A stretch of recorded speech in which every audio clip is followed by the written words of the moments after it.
Hey, everybody, welcome.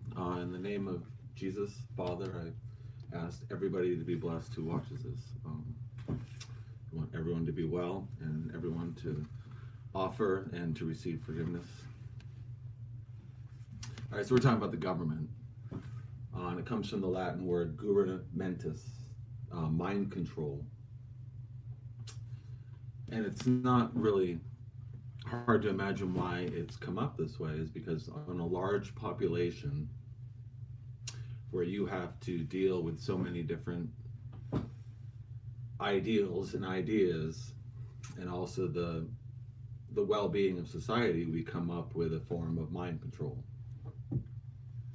Unfortunately, the time we live in now is so far down the line that they are able to pass more and more laws where essentially we're restricting motion. Everything in America is about liberty, freedom. However, these forms of freedom, a lot of them anyway, that I've noticed in my life, really are about doing drugs, freedom to do not necessarily mischievous, but things that aren't necessarily in line with a homogenous, awesome civilization. So the irony is in creating a better government or one that's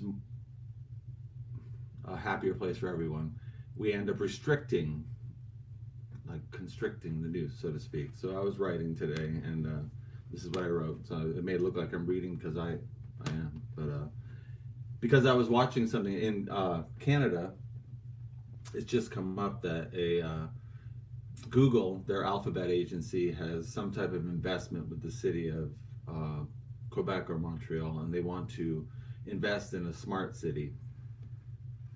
Well, unfortunately, a smart city, as clever as that is, if you're homeless or an indigenous being, you are kind of going to be left out of this card bearing society that we all will eventually live in, where you can only enter and exit with some type of ID. So, government is mind control, and life can only get more restrictive from here. We have smart cities, and this is all based on the idea of utopia, and it's expressed in the Georgia Guidestones. And how? Well, that's because they have a limited population, what, 5 million people. They believe these people who've seen into the future, who've always ruled us, the Rothschilds and all these DuPonts and Rockefellers and whatever, they're the ones who have had all these writings put out so that we can have, through the expression of fantasy or science fiction, an expression of what they see fit for mankind. And they dole out allotments of energy, electricity, um, things of that nature, so we can participate. Although, I mean, part of what I'm trying to show you is that we don't necessarily need any of that. We need food and we need shelter and love, and that pretty much covers everything. We don't need airplanes, we don't need skyscrapers, we don't need any of that. However, back in the 80s, they got together as a world forum. Actually, I wrote it down. The final one where they made the decision for Agenda 21 was in Rio de Janeiro in 1992. And it was called the Sustainable Development. And they set up a list of goals for all of humanity of what we can and can't, or should and shouldn't do. There's no law that says any country has to follow the rules. But Agenda 21 set down things, and that's why people throw around global warming and they throw around gender equality, because these are being pushed on that level. And that's a good thing. I mean, ultimately, we want clean air, clean water, equality for everyone, things like that. However, when you get into the level of forcing people to have things, you essentially have crossed the line. So Agenda 2030 is what they've refined it to, and again, it's the same things. I've written down the actual list of what they need. You can find it in Wikipedia. Includes the developmental issues of poverty, hunger, health, education, global warming, gender equality, water, sanitation, energy, urbanization, environment, and social justice. And this is all from the UN, which, some of us like to call the world police. Well, the television's fun too. This is just another form. I like to feel like we have more control over the content on YouTube. That's all. Because we get to see people who are maybe being real. And I don't know if the number 17 is important, but they came up with 17 global goals, and I didn't write them down. But all of these concerns are very real, I wrote.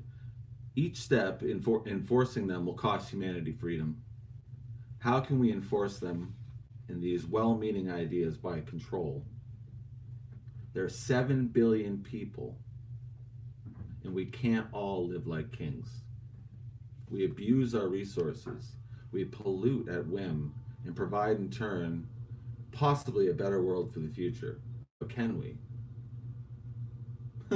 Well, until you don't, and then you can't.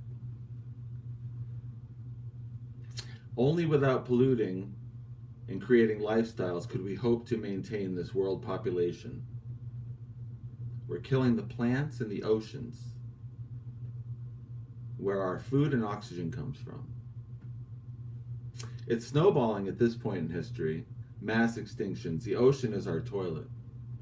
The sky is cluttered now, and it's our filthy playground. We used to protest nuclear power. Now we irradiate our food. The ozone is no longer talked about. Yet we admit that geoengineering is happening. It was invented 30 years ago in an attempt to patch the ozone. And we knew this at the time. It would only buy us time, as we spent the last 50 years building deep underground military bases for wealthy families and their military bodyguards. And over in Europe, we built an ark just for heirloom seeds, because we know Monsanto has ruined most of the genetic code on Earth. So the whole surface of the planet now has been infected by the bad genes of Monsanto. They're even to the point where they're copywriting seeds. So if you end up trying to sell this food, you have to pay them because they own the genes. And why? Control. And so then I have the Brave New World Order, which was not order, the Brave New World, written by Aldous Huxley, published in 1931. They try to lay out what it would be like to have a future with all this technology. Because they knew that eventually they would have smart cities and control over every aspect of your life. Those in power have a plan, and it probably doesn't include you. Even if you think you're on the inside, you're probably not. In the future, they want humans confined to smart cities. The stage of the battlefield has changed dramatically, and now it's on the TV. But it's really mainly a war for your mind. Its aim is to get you to consume more and question nothing. Thus, the smart city. You wouldn't want to be on the inside, because they're just grasping at straws. Without a special ID card soon, or an implanted computer chip, you will be an outcast, hunted, or worse, turned into a slave, a worker bee, working behind the scenes. So you think kind of like that movie with the bow and arrow, whatever the hell that one was called, Mockingbird. Unless, of course, robots really exist, then you won't be allowed to live at all. They want depopulation. There's too many people. There's too many free-thinking people who have other ideas. And they've been around a long time, and they don't want us having our own ideas. What is freedom? It's different for most people, I would say. But much of the world, sadly, has embraced America, as a form of freedom. Instead, what they've really crafted is this Hollywood Courier and Ives painting that's been portrayed. For the people who live in America, it's quite different, although some of us still strive for it. But ultimately, what we live in is what Aleister Crowley pointed out is the world of do what thou wilt, the American dream. So a surfboard, the endless summer, a girl on each arm, a lawn to mow, a white picket fence, a fine pipe with aromatic tobacco, a golden retriever to bring me my slippers, a TV in each room, 2 toilets and a garage, a vehicle for everyone, gadgets galore, games, electric marital aids, porn for everyone, fast cars, giant boats, oh, numerous houses, rock and roll and promiscuity. In America, what you can do is only defined by what you can afford. Only 1 in 1,000 Americans are living the dream, and only 1 in a million want to.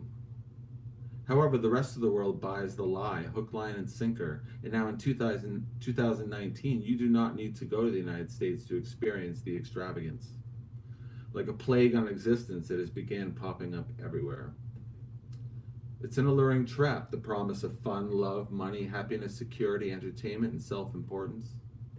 The American dream, in the larger sense, it's what killed America in the first place. It is here where we have passed on the torch of liberty for supermarkets and corporate logos on our t-shirts. 90% of people in America can't live away from the city or a supermarket. People can't hunt, cook, grow food, sow seeds for next year, can food, for winter use when food's not growing. Sharpen tools. Can you make a tool? We are almost completely detached from the process of providing for ourselves, being pushed ever further to the stars in other unnecessary modes of thinking. If they pulled the plug on civilization here in America, or the city and its citizens, they will not be prepared for life without any of that. Ironically, if we abandon these cities and nuclear facilities, we'd very likely cause our own doom if they were left to their own. We're surrounded by nuclear devices. It is a mindset, the city. It's the most intoxicating drug on earth. And our government is the one who's the big dealer.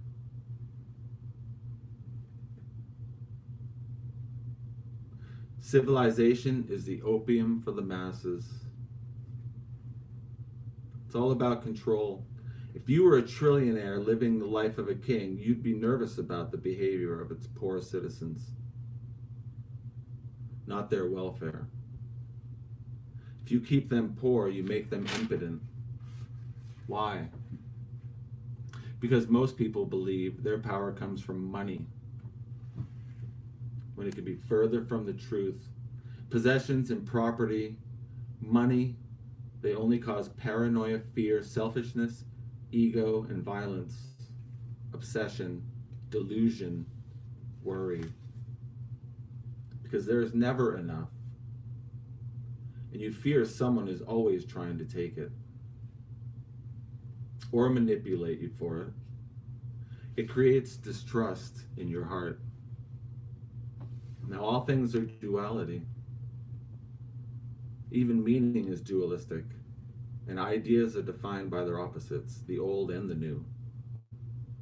There was and still is the old world and the new world. And the new world is still forming.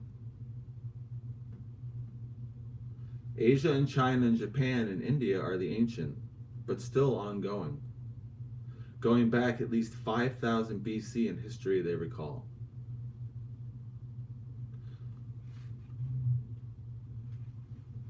So now in this world, we have prophecy, and almost every prophetic utterance has been about a dragon.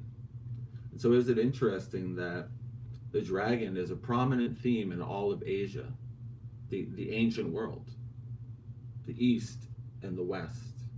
The sun rises in the East, it sets in the West.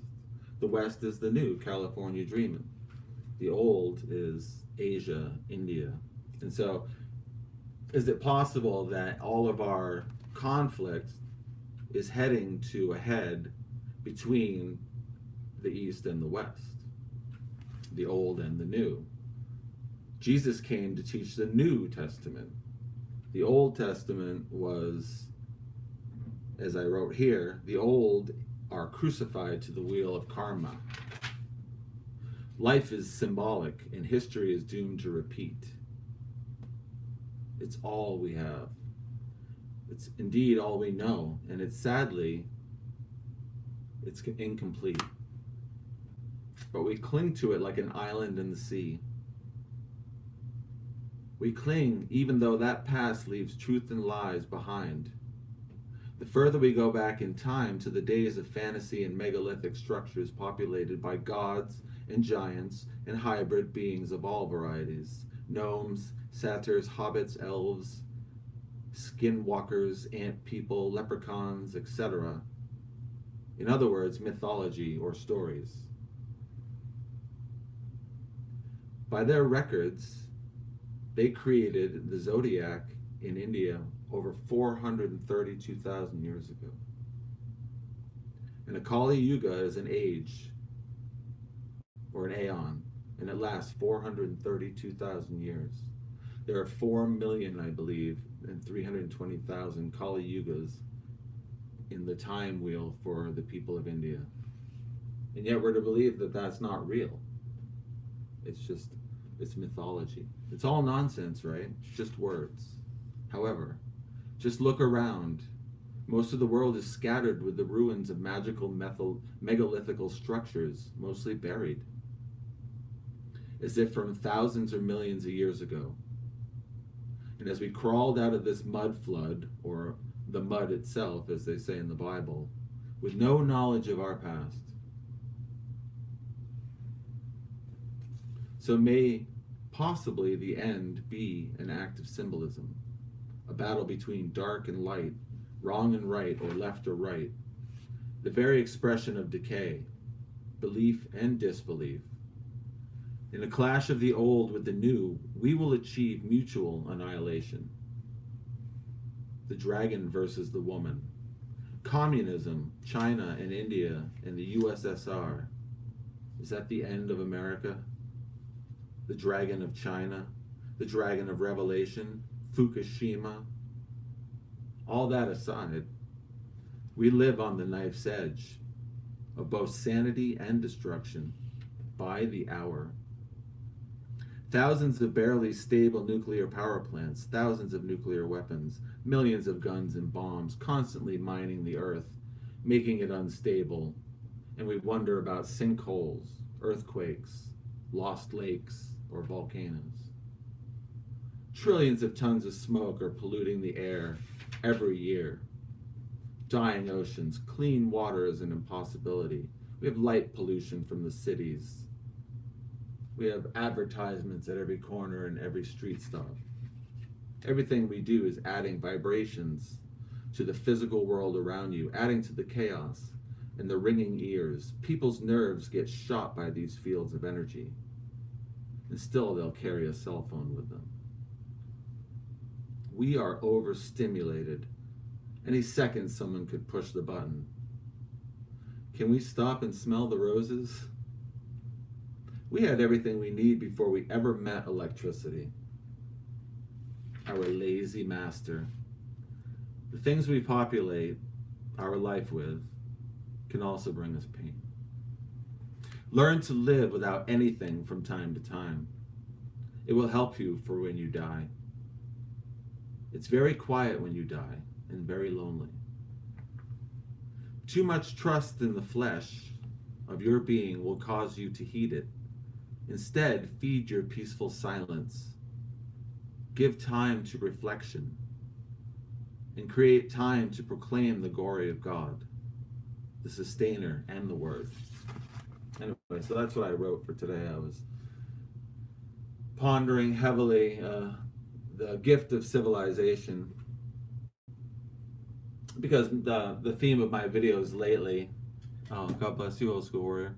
well, I've been doing a couple videos on whatever, re-upping Ted Gunderson and a little bit of the idea of a whistleblower, and it's a peculiar position to be in if you have something important to say. Um, I don't. As far as I can't tell you something that'll shake the world and put people in power in jail, or give you the self assurance of that nature, like Ted Gunderson. I don't understand why his actions didn't lead to arrests and things like that, as well as Gary Webb or the people in the Clinton situation further down the line, or down the line. You know what I mean? I don't know why our government is out of control to the point where there's so much corruption that probably all of them belong in jail, and possibly even the police. So who's going to do the arresting? They joke about citizens arrests or things of that nature, but knowledge, they say, is power, but I think that's to give peace of mind, and so we can collectively join together and express that, yes, these things are happening, and but I mean, you got to kind of come and be awake and say, basically, I woke up in a situation, great, where the people that are upsetting to us have been here all along. They are in power. They've always been in power, and their only desire is money and power and influence over other people. Not the things that are what we would call Christian or even Buddhist or whatever. They claim to be very into helping, and maybe they are, maybe they aren't. But the idea is that the people in power are not necessarily interested in how you do. They want you to work for them. They want you to suffer. And now I see my thing is buffering and being weird, so I hope it's fine.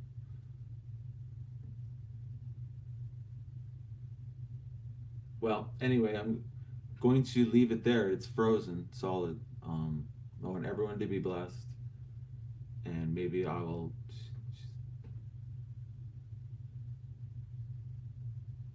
I'd have to restart it. You can hear me? All right. Oh man, we have good internet, but anyway.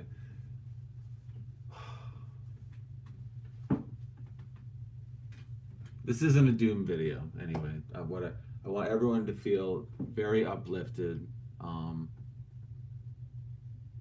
Yeah, maybe you'll just have to listen. I'm sure I'm not being attacked, but what I wanted to say is, though, my hat is off to those people who can do that, but really what we're sharing is knowledge and understanding, and trying to at least carry on the torch and bring these situations to people's attention so they can kind of wake up to, it's a self-responsibility. We have to carry on, and eventually, if we feel strong enough, take over positions in the government. But I mean, part of what I think has happened is we've let the federal government get too large, too important, excuse me, and we believe the lies that they tell us, and they become an entity to themselves. Really, nothing's more powerful in this country than your own state government and your own town government. So you need to start thinking local, and we need to start working locally, and we need to sever the ties to the federal government so they can start floundering, so to speak. They act too important, and they're too big for their own good, and we do not need them. It's imposing to other countries. They've gotten out of control, and they're warmongering, they're doing deals behind our back, and that's the club that we need to get rid of. And possibly by thinking locally in your own area, by saying, I live in New Hampshire, I can talk to my congressman, and if I don't think they're doing the right thing, then I guess I need to get involved personally, and now that I'm 50, maybe I should. and basically, like I said, sever ties from the federal government and not secede from the nation, just get the severance going. I know what happens a lot for California and places like that is there's so many people who they're like a welfare state. They can't afford to live, that essentially rather than California figure out how to get them all employed or whatever that's going to take, they just borrow tons of money from the government and put everyone on welfare. And so that's not a great approach. You're sucking money from it. It's not to say that we shouldn't all pitch in and help, but we've created a situation where we're bloating the government, and this can all be done on a local scale. Um, and if it so comes to happen that California still can't figure it out, I'm sure if New Hampshire's doing well enough, we will donate. But if it all is going through the middle of the federal government and trying to get to California, that means a bunch of crooks are siphoning off most of the money for their own little compounds and their own little Epstein Islands or whatever they're doing. So I feel like the solution is there, but it's only by shutting out the federal government. And first of all, that's by need. And second of all, that's through our own senators or whatever and saying, well, we don't want you even involved in us. And then we're going to try to do some type of audit on the government to figure out what they're spending all this money on, what they're wasting all this money on, and then to top it off, what type of dialogue they've been creating with people that we can then define whether it's to the benefit of a joint union of the United States. Because remember, we're countries, we're not states. That's a fancy word, but ultimately we're countries. We're the country of Massachusetts or the country of Arizona, and we've joined together like the European Union to create a constitution, a republic. But if it doesn't benefit the states or the countries, it can be dissolved and we can go back. And so before we get locked in our smart cities and they lock you out of a job and you don't have an ID card and it gets really ugly, my recommendation is we start plotting how we're going to dissolve the federal government as it stands. Oh man, I was going to say, I will, you can write me in. I'll do it. I don't have the money, but if they'll let me do all my campaigning from my live stream, I'll do it, man. But I think that, as doomy and gloomy as the world seems, my life hasn't been a terrible thing, most of it. But I do see that essentially, like our fear of AI, the government is just not in the hands of the people, no matter what Donald Trump wants to pretend to say. It has been a long time since it was even possible in its status that it can be that way. We have no chance until it's dissolved. All it is really backing all the wealthy families and corporations. It's an incorporation. Our federal government is a business, and it loses money when it cares for the American public. And so I think we can get rid of that. Now, we are our own countries for sure. We have our own constitutions, and my constitution in New Hampshire is stronger than the federal constitution. My sheriff can tell the federal government to leave.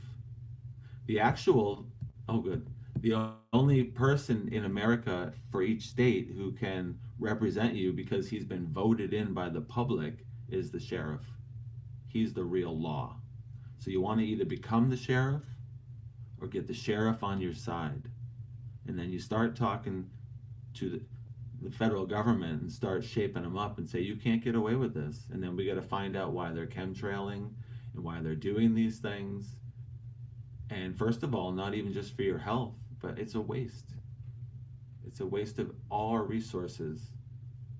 Besides, it's not doing anything for us that's positive anyway. And if it is, we should know exactly what it is, and we should be able to make that decision. And that's where it's at. We're not allowed, the reason it's so important is we're not allowed to make these decisions. We've been taken off. You know what I'm going to do is I'm going to start the stream again. I'm sad that my face is frozen. Is it bumming people out? Is it? Do I look better frozen?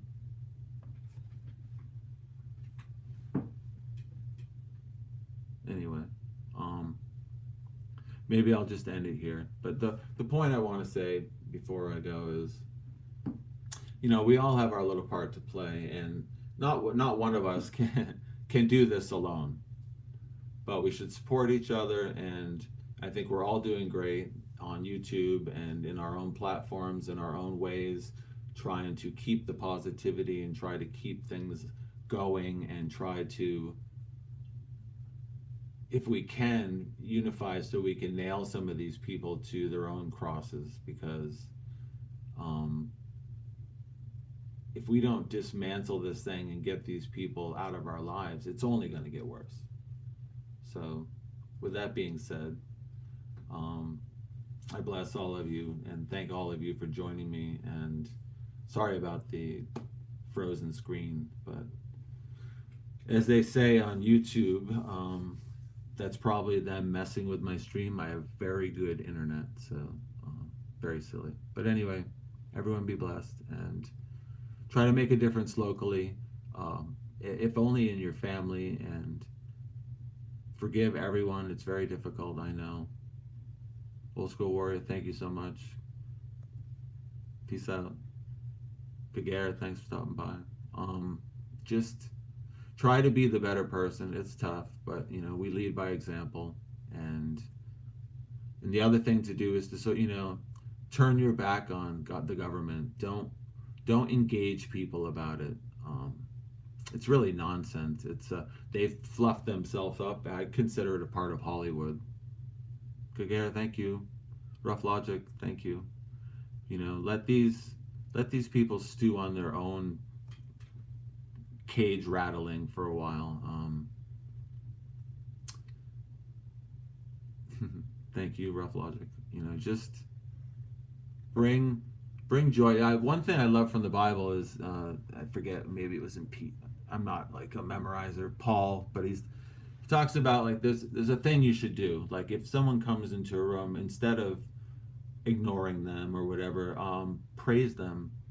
Like bring them up. Like you don't have to shout out and say, "Hey, Brian's here," but try to have a positive word for people, and let's try to find solutions, not so much the problems. And I'll try to do the same too. I'm trying not to be so problem centric. Sometimes you use them to bring a subject to light so you can talk about it, but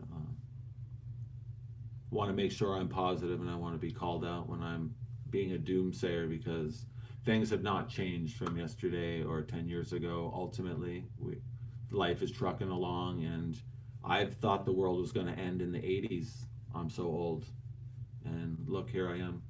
So it's really about tempering your spirit and not only sharing the joy of it, but some wisdom so you can be cautious. Anyway, everyone be blessed. Thank you so much.